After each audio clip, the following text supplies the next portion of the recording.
To the world, he's Allstate's Mayhem. But Dean Winters is so much more than a raccoon, or a teenage girl, or the sizzle in this promposal.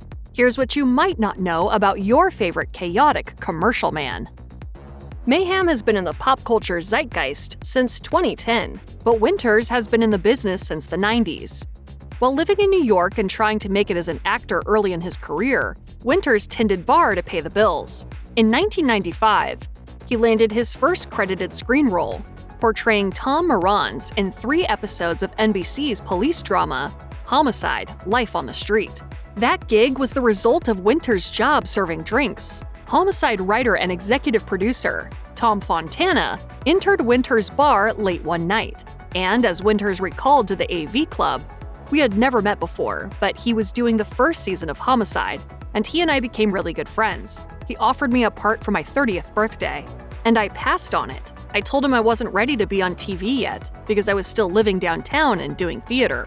Winters eventually accepted that offer, and very soon after secured a role in the Julia Roberts film Conspiracy Theory, one so substantial that he thought he could quit his survival job. But when his part got pared down during filming, Winters had to try and reclaim his old job. It didn't work out so well. "The owner wouldn't take me back because I told him to go f himself when I quit. Because I wanted to make sure when I quit that I wouldn't have a way back in." During Winters' run on Homicide, he developed a friendship with one of the series' main stars, Richard Belzer. When NBC canceled the show in 1999, producer Dick Wolf asked Belzer to reprise his character, the droll and grizzled detective John Munch, on his new series Law & Order Special Victims Unit.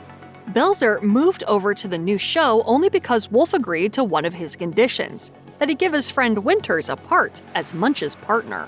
Winters played Detective Brian Cassidy for the first 13 episodes of Law & Order SVU, but he continued to show up as a guest star throughout the series until 2019.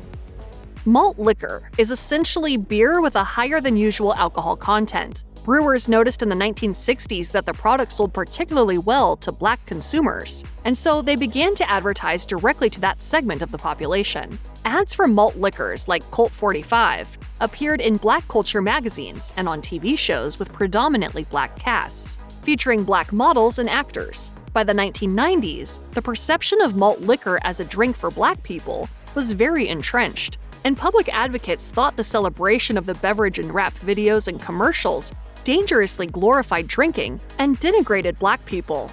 When the NAACP called out the G. Heilemann Brewing Company, the Wisconsin-based producer of Colt 45, the company decided to make exactly one commercial with a white actor, Dean Winters.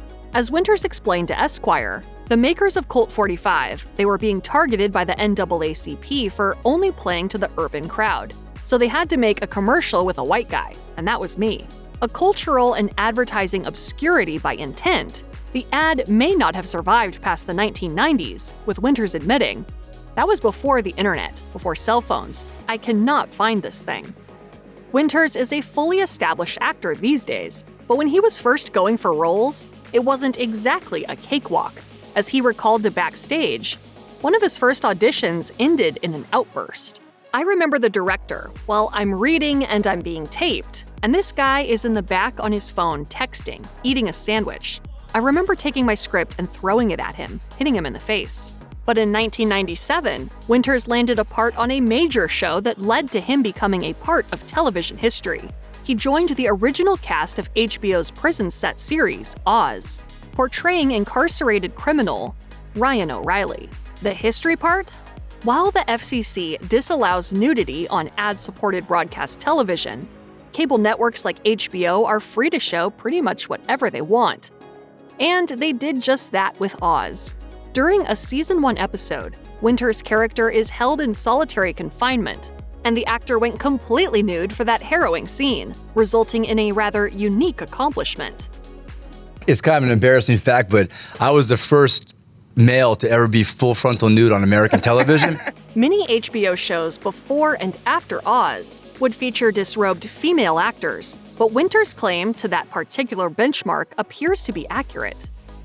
Oz was Dean Winters' first long-running acting gig, and when it ended in 2003, he was unable to land another role right away. As he admitted during a 2015 interview with Esquire, "My first job was on Homicide, and Tom Fontana wrote the Ryan O'Reilly role for me in Oz 2 years later. And then after that, I thought I punched my ticket, and it was going to be easy. Talk about a cold water plunge. I didn't work for a year after Oz." Winters wasn't interested when the Mayhem opportunity came along, but he was finally persuaded after meeting the director. He joked, "If someone told me an insurance commercial was going to be the thing that resuscitated my career, I would have laughed in your face." Since his Allstate role began, Winters has gone on to star in Battle Creek, John Wick, and several episodes of Brooklyn Nine-Nine. And out of the tear gas rises the phoenix. One morning in June 2009, Winters woke up running a fever, so he spent the day in bed. The next day, he still felt ill and noticed that his skin had turned a troubling shade of gray. His condition later deteriorated even further. As he recalled to Page 6, "I went to my doctor's office on Central Park West, where I collapsed.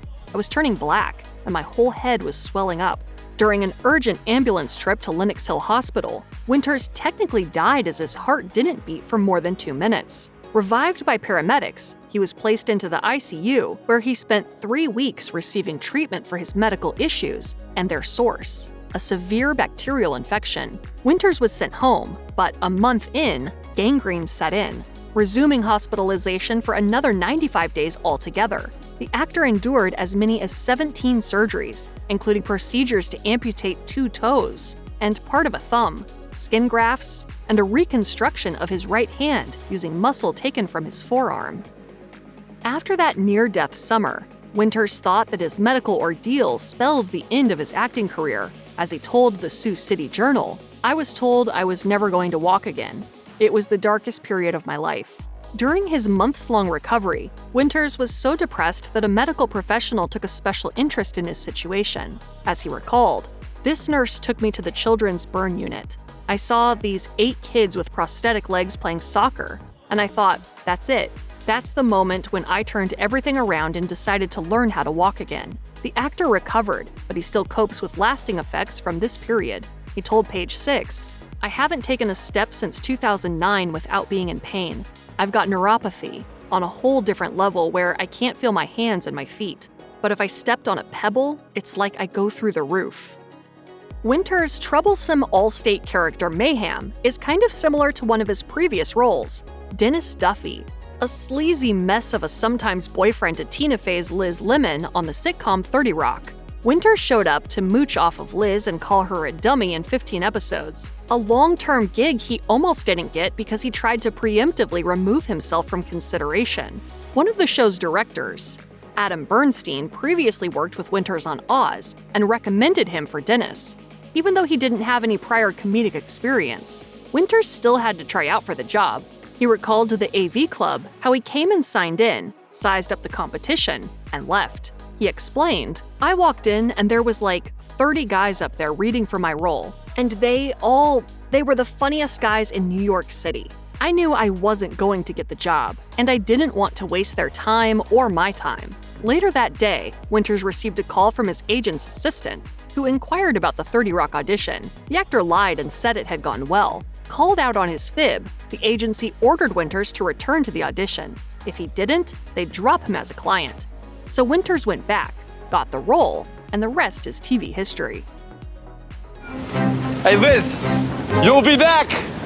Hey, what's going on? Huh? What's your deal? Lesbian. The odds of one member of a family finding lasting success in show business are slim, but 3 brothers all consistently landing work? The 3 Winters brothers all did, comprising a low-key family dynasty, whose members have all worked in some of the most acclaimed television of the past 3 decades. In 2 different Allstate spots, Mayhem engages in intense, property-destroying games of basketball with his brother. Portraying the sibling of Winters' ad mascot character is his real-life brother, Scott William Winters, a prolific actor who has appeared on dozens of TV shows and played a memorably smug romantic rival to Matt Damon's Will in Good Will Hunting. Yeah.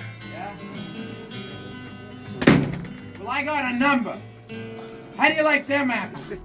There's a third brother in the Winters family, Bradford Winters, a TV producer and writer. The first series he worked on was Oz. He wrote 7 episodes of the show that co-starred brother Dean and featured Scott in a recurring capacity. On working with his family on the show, Dean told Black Book, "It's so much fun."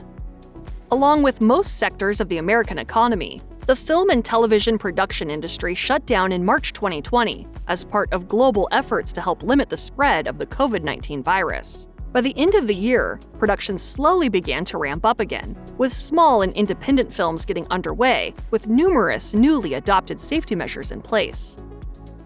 Hey, Beanie, mind if I sit? Too close! Back away! It is not safe! Okay. The air is not safe! This became standard operating procedure for most movies and TV shows over the next few years, and Dean Winters helped figure out how all of those anti-coronavirus measures would work on a day-to-day basis. Shooting began in November 2020 on the independent holiday feature, Christmas vs. the Walters, and as Winters revealed to TV Meg, "We were one of the first movies to actually shoot during COVID-19. It was a real new experience for everybody, so that was the most challenging part."